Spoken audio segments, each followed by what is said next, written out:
हे guys, good morning. So इस workshop में हम और भी कुछ 3-4 कंपनीज लेके बात करते हैं।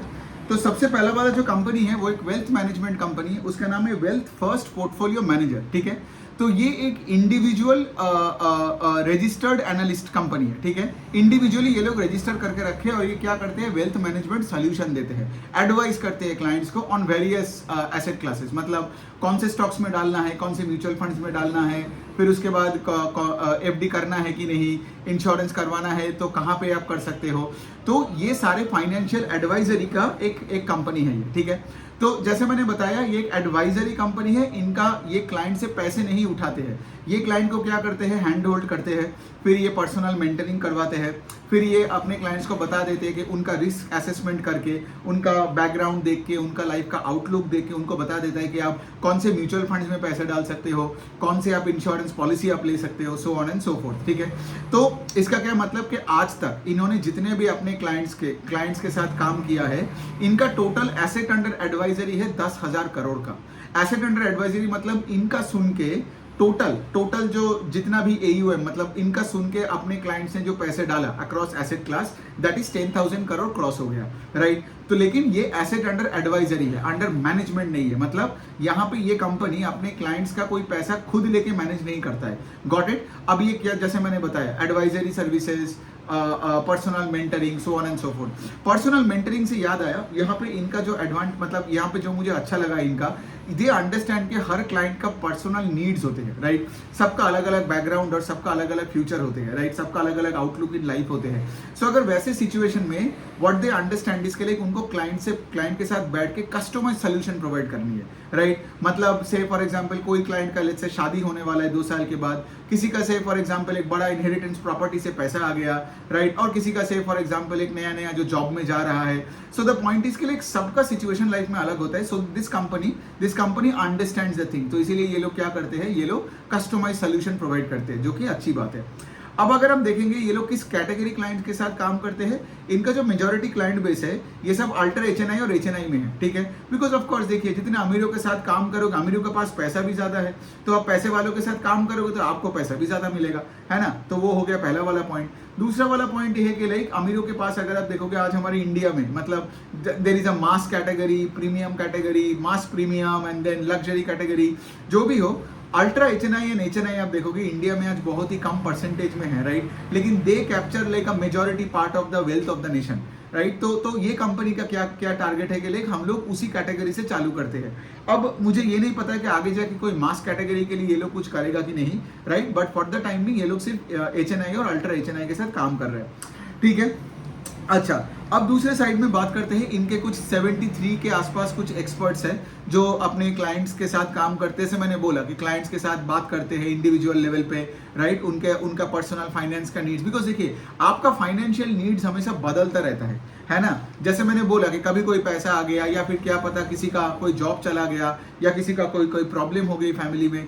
तो सिंस लोगों का फाइनेंशियल नीड्स कॉन्स्टेंटली बदलता रहता है, you need your personalised fund manager at all the time, ताकि क्या होगा ना, वो आपको एक अनबायस्ड एक सोल्यूशन आपको दे पाएगा।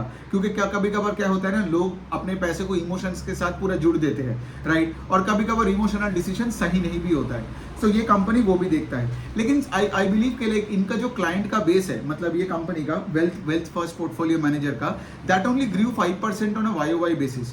मुझे लगता है वन ऑफ द रीजन ये है कि बिकॉज इनका कोई डिजिटल कोई स्ट्रक्चर नहीं है। मतलब एक जैसे मैंने बताया कि इंडिविजुअल लेवल पे आप खेल रहे हो, राइट। तो अगर आप इंडिविजुअल लेवल पे किसी को मेंटर कर रहे हो, किसी का एडवाइजर बन के रहे हो, तो वहां पे ग्रोथ में थोड़ा इश्यूज आ सकता है in terms of client addition. तो इनका क्लाइंट्स ओनली ग्रू 5% YOY, जो मुझे उतना अच्छा नहीं लगा।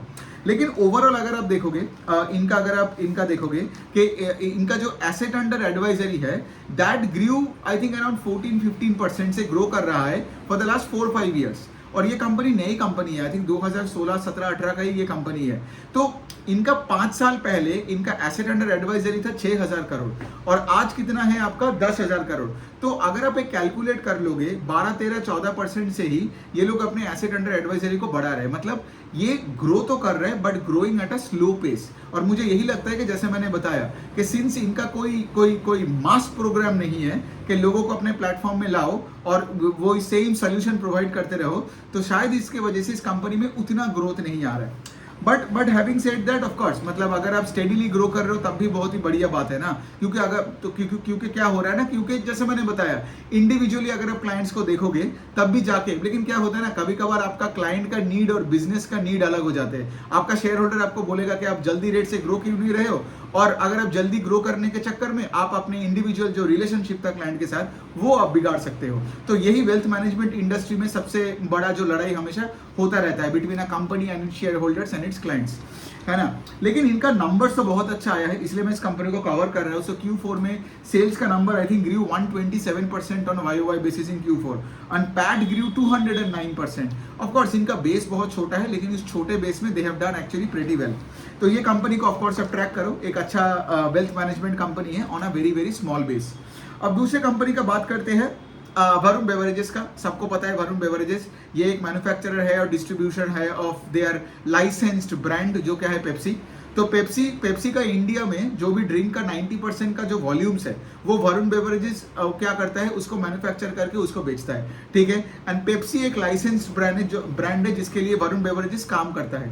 सो जब भी कोई पेप्सी बेचता है वरुण बेवरेजेस तो ऑफकोर्स उसको एक पार्ट मिलता है और उसको पेप्सी को देना पड़ता है, एक्चुअली सॉरी पेप्सी को उनको एक रॉयल्टी टाइप का देना पड़ता है। तो अगर आप देखोगे इंडिया में पेप्सी का जो भी डिस्ट्रीब्यूशन का खेल चला पिछले 4-5 साल में वो वरुण बेवरेजेस ने करवाया। अब यहाँ पे क्या आता है, एक होता है आपका जो सॉफ्ट ड्रिंक्स वगैरह होता है, ठीक है, Pepsi, Mountain Dew and all that. दूसरा आता है कि यहाँ पे जो जूसेस वगैरह होता है जो पेप्सी को का ही सब ब्रांड्स है जैसे ट्रॉपिकाना वगैरह हो गया। फिर तीसरा आता है आपका जो एनर्जी ड्रिंक आ गई जैसे फॉर एग्जांपल स्टिंग, और फिर वो गेटोरेड होता है। और फिर चौथा जो सेगमेंट आता है वो है कि पानी, मतलब यहाँ पे आता है आपका एक्वाफीना, राइट। तो ये जो सारे इंडिया में आज अगर ये जो सारे प्रोडक्ट्स है, फिर मिल्क शेक का भी आप पकड़ लो, क्रीम बेल, ठीक है, मिल्क शेक हो गया, डेयरी प्रोडक्ट्स में भी ये लोग बहुत बुलिश बन रहे हैं। तो ये जो सारे चीजें हैं हमारे देश में जो पेप्सी आया है तो उसको डिस्ट्रीब्यूट करना कॉन्सेंट, क्योंकि देखिए पेप्सी अपना कॉन्सेंट्रेट देता है वरुण बेवरेजेस को, लेकिन उसमें चीनी वीनी मिला के पैकेजिंग करना, फिर उसको लोगों के घर तक पहुंचाना, मतलब यहाँ पे रिटेलर्स के दुकान में लेके जाना, फिर ये ट्रक्स खरीदना, फिर वो वीसी कूलर मतलब जहां पे आप ठंडा पेप्सी रखोगे दुकान में, ये सब खरीदना, ये सब वरुण बेवरेजेस का रिस्पॉन्सिबिलिटी है, ठीक है। और ये क्या कर रहे हैं, पेप्सी का एक लाइसेंस प्रोडक्ट बेच रहे हैं और पेप्सी सबके दिमाग में है, राइट। तो वरुण बेवरेजेस को उतना मार्केटिंग का खर्चा भी नहीं करना पड़ रहा है। So this became a completely distribution का खेल। अगर आप पिछले 3-4 साल में देखोगे ये लोग साउथ और वेस्टर्न इंडिया में गया और लाखों दुकानों में वीसी कूलर डाला, डिपोज बढ़ाया, डिस्ट्रीब्यूटर को बढ़ाया। इसलिए आप देखोगे वरुण बेवरेजेस का हमेशा 20% के ऊपर का उनका वॉल्यूम्स ग्रोथ होता रहा, ठीक है। तो बहुत अच्छी कंपनी है, बहुत अच्छी कंपनी है, सिर्फ डिस्ट्रीब्यूशन पे ही पैसा बना दिया शेयर होल्डर्स को इतना, ठीक है, क्योंकि और ब्रांड तो है ही, जैसे उनको ज्यादा मार्केटिंग का खर्चा करना नहीं पड़ा, इसीलिए तो उन्होंने ये जो एक लाइसेंस लेके रखा है कि ओनली हम ही बेच सकते हैं पेप्सी का प्रोडक्ट्स, और 90% of volumes of Pepsi item sold in India वो वरुण बेवरेजेस करवाता है, बाकी 10% कोई और एक कंपनी है। सो इनका अगर आप देखोगे इनका, और जैसे हाँ तो वरुण बेवरेजेस का आज का सिचुएशन क्या है, कुछ 47 के आसपास मैन्युफैक्चरिंग प्लांट्स है जिसमें ये सारी चीजें बनाते हैं, और फिर उसके साथ साथ इनका कुछ 130 के आसपास डिपोज है, 2500 डिस्ट्रीब्यूशन पॉइंट्स है, और उसके साथ साथ इनका कुछ आई थिंक 5-10 लाख के ऊपर तो हो गए जो वीसी कूलर वो छोटे छोटे फ्रिज होते हैं ना, जहाँ पे आप दुकान में जाके एक वो चिल्ड पेप्सी का कैन निकाल लेते हो या आप गेटोरेड वगैरह निकाल के आप पी लेते हो, तो उनको वीसी कूलर बोलते हैं। तो ये सब वरुण बेवरेजेस का काम है। तो अभी बात ये है कि कंपनी में कि इनका जो इस क्वार्टर का जो नंबर आया अभी तो Q4 ओवर Q4 का अगर मैं बात करूं तो टोटल ग्रोथ सिर्फ 10% का आया। अब आप बोलोगे क्यों 10%, ये तो कंपनी तो पहले 20% से ग्रो करता था। एक बार देखिए, जितना बड़ा बेस बनता जाएगा उतना पेस ऑफ ग्रोथ घटता जाएगा, ये बात तो है।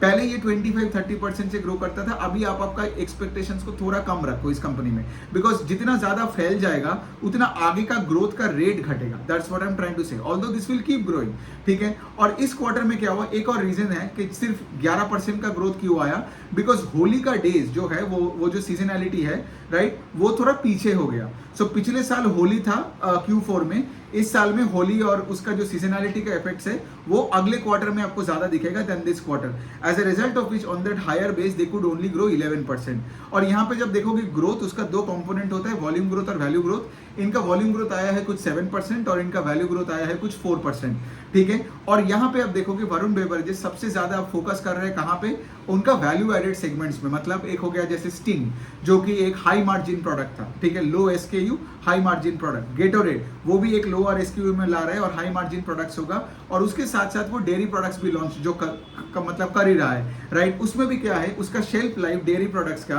और एज गुड एज कोई पेप्सी का, ठीक है। तो ये एक डर था एनालिस्ट के दिमाग में कि लाइक डेयरी प्रोडक्ट्स में अगर आप जा रहे हो तो उसको तो जल्दी कंज्यूम करना पड़ेगा, है ना, वीसी कूलर में कब तक पड़ा रहेगा। लेकिन कंपनी ने यही बोला कि हम जिस तरह से इस प्रोडक्ट को बनाते हैं, इसका shelf life is as good as एक पेप्सी का बॉटल। तो that was a surprising fact for me as well.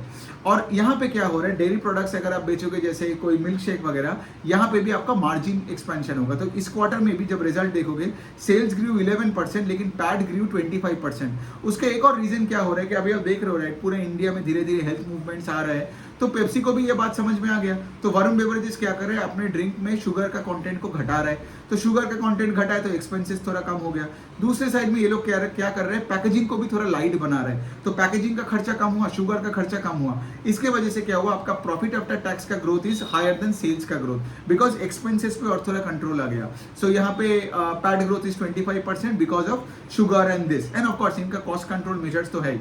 अच्छा, अब दूसरा बात जो बोलना है कि लाइक ये लोग क्या कर रहे हैं, जैसे इनका ग्रोथ का प्लान्स खत्म नहीं हुआ। मैंने पेस ऑफ ग्रोथ घटने का थोड़ा बहुत बात किया, लेकिन ग्रोथ अभी भी चल रहा है। क्यों?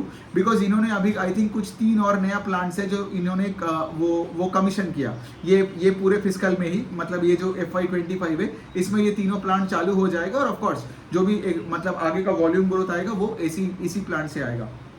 ओके, सो ये हो गया बात। और जैसे मैंने बताया कि इनका फोकस ज्यादा रहेगा आपका डेयरी प्रोडक्ट्स में और आपका फ्रूट जूसेस में, ओके, क्योंकि वहां से आपका ऑपरेटिंग लेवरेज मिलता जाएगा। अब तीसरा जो कंपनी के बारे में हम बात करते हैं वो है कि सेरा सैनिटरी वेयर।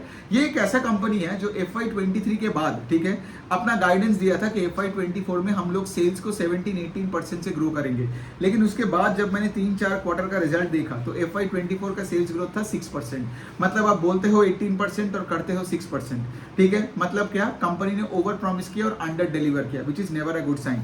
इस कंपनी में अगर आप देखोगे टोटल 50-55% का सेल्स आता है सैनिटरी वेयर से, या बाथरूम का कॉमोड वगैरह से, वॉश बेसिन से।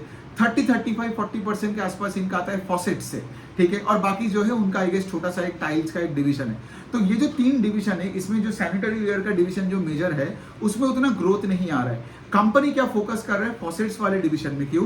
बिकॉज फॉसेट्स एक वैल्यू एडेड प्रोडक्ट है, गॉट इट। तो इन्होंने रिसेंटली एक प्लांट भी बिठाया अपने फॉसेट्स का कैपेसिटी, क्योंकि फॉसेट्स का जो एग्जिस्टिंग का जो कैपेसिटी यूटिलाइजेशन था दैट वाज मोर देन 100%। मतलब जितना बनाना था उससे ज्यादा ही बना रहा है, प्लांट में बनाने का जगह नहीं है, इसलिए वो शायद एक फॉसेट्स का एक प्लांट भी बिठा रहा है। और फॉसेट्स में आई थिंक कंपनी ने ये बताया था, फॉसेट्स का जो मार्केट है हमारे देश में वो सैनिटरी वेयर का मार्केट से डबल है, ठीक है। तो कंपनी उस पर फोकस कर रहे हैं। लेकिन मतलब आपका गाइडेंस अगर 18% है और आप 6-7% का सेल्स ग्रोथ देते हो, that's not a good sign. एक और चीज है जो सेरा का मैनेजमेंट पिछले कॉन कॉल में बताया था कि अभी रिप्लेसमेंट साइकिल थोड़ा थोड़ा करके कम हो रहा है। बिकॉज आज आप देख रहे हो बाथरूम में भी लोगों को एस्थेटिक्स चाहिए। किसी भी तरह का कोई कॉमोड और किसी भी तरह का कोई एक वॉश बेसिन लोग ऐसे यूं लगा के नहीं छोड़ता है, लोगों को चाहिए बाथरूम में एस्थेटिक्स, है ना। तो एस्थेटिकली अगर आप बाथरूम को अगर अपग्रेड किए जा रहे हो आपके घर में, तो इसलिए क्या हो रहा है, नया नया कॉमोड लग रहा है, नया नया वॉश बेसिन लग रहा है, नया नया टाइप का ये जो फॉसेट्स लग रहा है। तो इसीलिए क्या हुआ, पहले क्या होता था, एक घर में अगर आपने एक कॉमोड लगा दिया, वो कॉमोड चलता था अगले 40 साल। लेकिन अभी क्या हो रहा है, लोग 6-6, 8-8 साल में वो बदल रहा है। बिकॉज लोगों को चाहिए वो दिखने वाला चीज अच्छा हो, बाथरूम साफ सुथरा लगे एंड वो व्हाइट कलर की पूरी हो, right, so on and so fourth. तो ये तो है। अब जितना आपका रिप्लेसमेंट साइकिल कम होता जाएगा उतना सेरा जैसा कंपनी के लिए अच्छा है। लेकिन सेरा में उतना कोई ग्रोथ आया नहीं इस बार। अगर Q4 ओवर Q4 का भी बात करूं, ज्यादा कुछ ग्रोथ नहीं है सेल्स का। तो आई थिंक सेल्स का 1-2% का वॉल्यूम ग्रोथ होगा और बाकी कुछ तो आया नहीं है। अब हम लास्ट एक कंपनी के बारे में बात करते हैं, वो है कि कंट्रोल प्रिंट, ठीक है।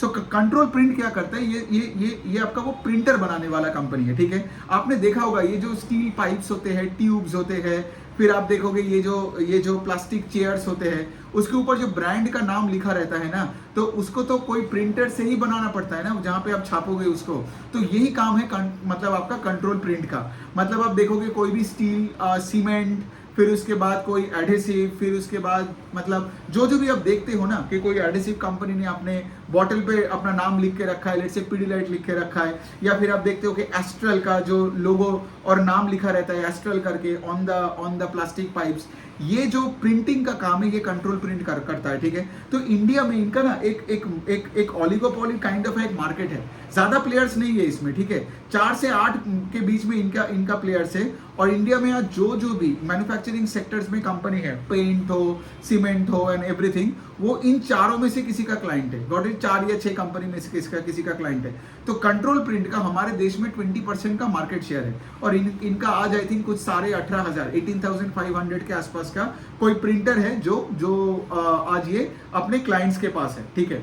अब कंपनी के पास क्या है, कंपनी का खेल आता है मेन इंक और कार्ट्रिज बेचने का, प्रिंटर बेचने का नहीं। अब सोचिए लॉजिकली, जिसको मैंने एक प्रिंटर बेच दिया ना, उसमें जो कार्ट्रिज और इंक लगेगा, राइट, टू प्रिंट, राइट, तो वो सिर्फ मेरे कंपनी का ही होगा। Got it. मतलब अगर आपसे कंट्रोल प्रिंट से एक प्रिंटर खरीदा, ठीक है, और कोई और एक कंपनी का इंक डाला, तो ये प्रिंटर में वो इंक काम नहीं करेगा। और यही है इनका बिजनेस का थोड़ा बहुत मोट, ठीक है। क्योंकि इनका काम है कि अगर उन्होंने कस्टमर को एक प्रिंटर बेच दिया, उसके बाद वो कस्टमर अगले 5 साल 10 साल जब वो प्रिंटर चलाएगा, तो सोचो वो कितना प्रिंटिंग करेगा ना अपना। सोचो अगर आपका कोई एक पाइप का कंपनी हो, तो लाखों करोड़ों पाइप्स में आप उसके ऊपर उसका ब्रांड का नाम लिखना पड़ेगा, राइट। तो जितना भी इंक और कार्ट्रिज बेचेंगे वो कंट्रोल प्रिंट से ही जाने वाला है, राइट। इसीलिए कंट्रोल प्रिंट का major part of the sales आता है आपका इंक और कार्ट्रिज बेचने का, राइट। तो यही बनता है बिजनेस का कि पहले आप प्रिंटर बेच लो, और फिर जिस क्लाइंट को अपनी प्रिंटर बेचा उसको आप सालों साल बैठ के आप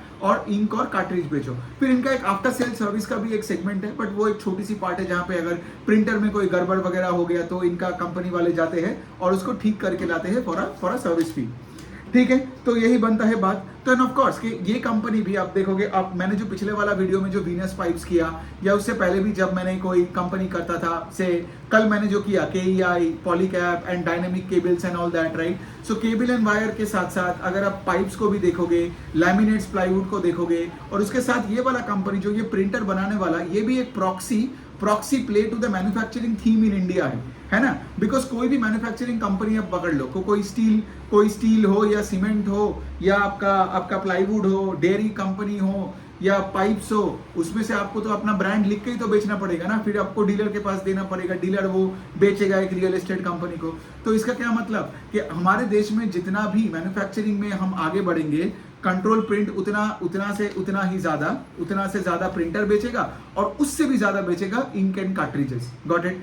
सो यही तक है।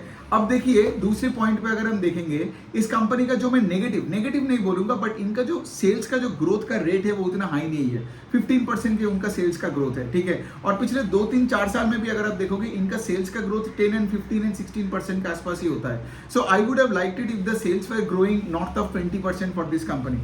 लेकिन अगेन हैविंग सेड दैट, बुरी कंपनी नहीं है, लेकिन बहुत धीमे तरीके से ग्रो करता है।